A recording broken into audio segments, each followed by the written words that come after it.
Hello, everyone. Nate Smith here today. Yeah, I had recently watched a couple of the videos there with Charlie and Alex, and they touched on some of the nearby geology with regards to Northwest Copper and how it potentially impacts some of the exploration potential here for the NIV target. So I have some data that I collected from a previous study there of the Northwest Copper project that I was going to present today and talk about how its results and its potential relation to NIV may impact the potential at that site.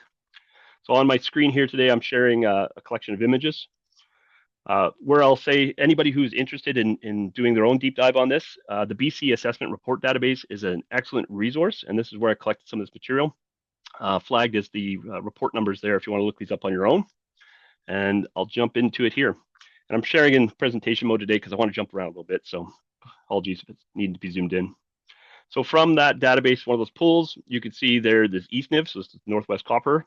And then I've highlighted in red here the NIV target there with metal energy. And I've identified the IP lines that I'm going to touch on today that I've overlaid some of the drilling results that Northwest has had to date. So the first is a in plan view showing both the chargeability at surface and then stepping at depth, and then as well as the resistivity and stepping at depth. And what I'll note is that unfortunately they don't have both of them meshed together. So what I'm attempting to do today is highlight what Northwest has shared and what NIV has shared to try and mash them together so that you can see where that continuity is continued. And then I've also overlaid the drill results from the previous programs there Northwest has run and identifying the lines. So next we'll go to the lines where these corresponding holes have been overlaid in cross and discuss a little bit about the results there. So starting up in the northwest side, we'll just step down until we get to the drill results here. You'll see them on the page. So line 67, we see that chargeability with the resistivity showing up as a structure controlled likely expression of the system. No drill holes were on that one. Or into 71 as we now step southeast. And stepping southeast further still. What's to note is that that's showing continuity into at depth for both of these. And then at hole 79, we show where some of the holes initially were targeted and results from. So I'll highlight that from 79, you can see 6, 7, 10, 4, and 5. Specifically 4 and 5 and 10, I'll draw your attention to now as we go to the drill results at the end.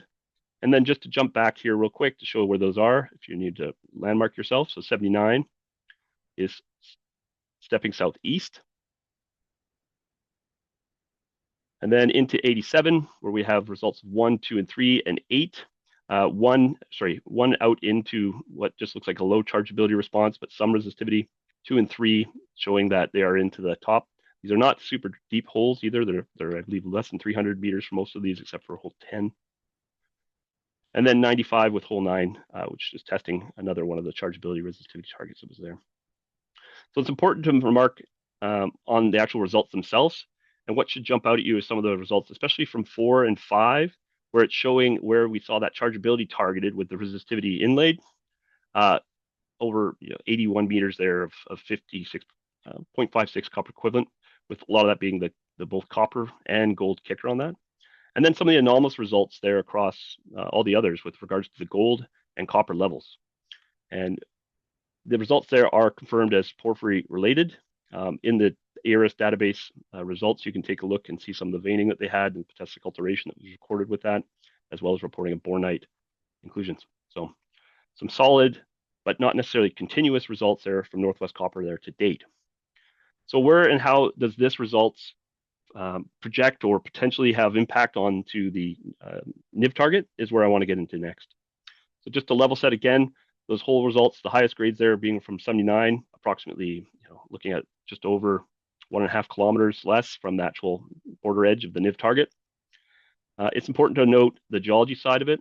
And if individuals want to look this up, I've done this collection here and I've tried to highlight it. Most of it's from the technical deck that's available on the MERG website, as well as their presentation deck, and some of the available YouTube videos if you want to record and take a look. So important to note that geology-wise, the NIV target is here, and then on the northwest side is all in that volcaniclastics, or the undivided volcanic rocks designated. So they're all in the same rock groups. And important for when you're looking for porphyry systems is around faults. So you can see the faults here defined as some of the structures in the dash, and where and see how they are continuous across. Getting into the NIV target, I think it's important to reflect on just the scale of the actual soil results they're reported, because they have a presentation of both of those included. So if you're new to this space, like typical values that would get somebody very interested in a target would be around 20 parts per billion for gold. And I mean, at the NIV target, we see cohesive greater than 200 with spikes higher. And I think there's some grab samples and some rock samples that, yeah, multi-gram per ton. And then you also see that with the copper and molybdenum. So it's good to see from a cohesive expression of almost 4 kilometers. And then when you look regionally here at NIV, as well as overlaying the Northwest copper, you get a sense of just how the scale of those copper and gold in soil samples, the geochem results, compare. And granted, some of the results here, of course, are in a valley, so you'd expect to see some organic soil covering it.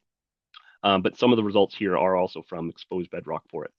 And then same with the NIV target, a lot of this is actually from direct, there's no subsoil covering. There is reported some possibly in this area here, but for the most part, all the results there are from bedrock.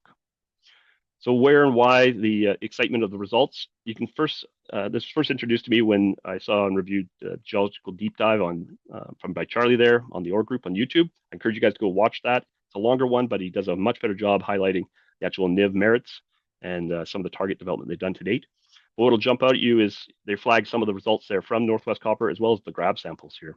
And very impressively, as we got to the southeast, I mean, there's even a 10 grammer, but as you can see, greater than 1 gram per ton grab samples, as well as the soil sampling that they've done today.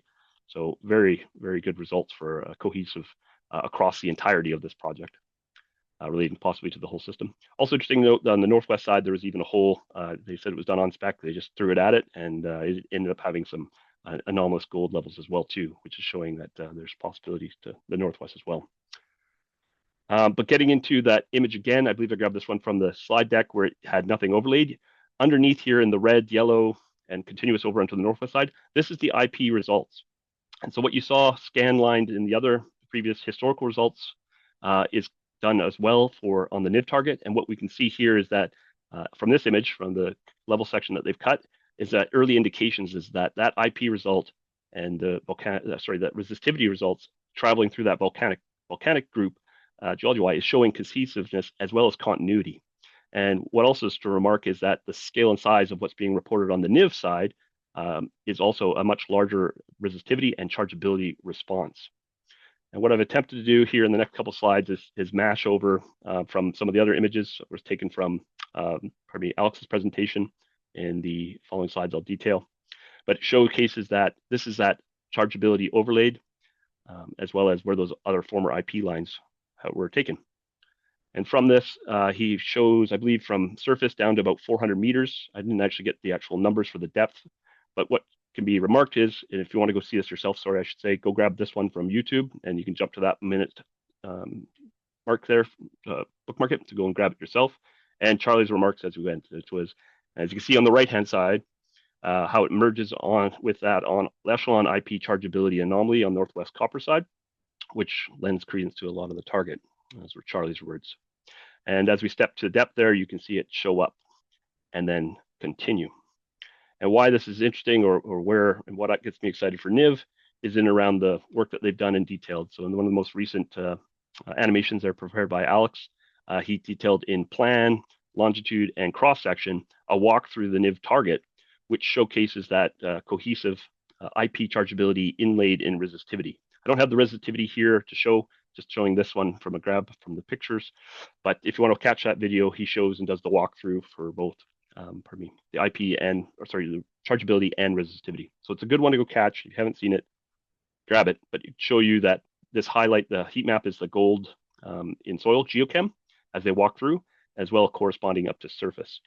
And from the details there was 2 targets that jumped out at me right away, which is both this one kind of northwest of center of their property, as well as to the southeast of that property, which gives you an idea.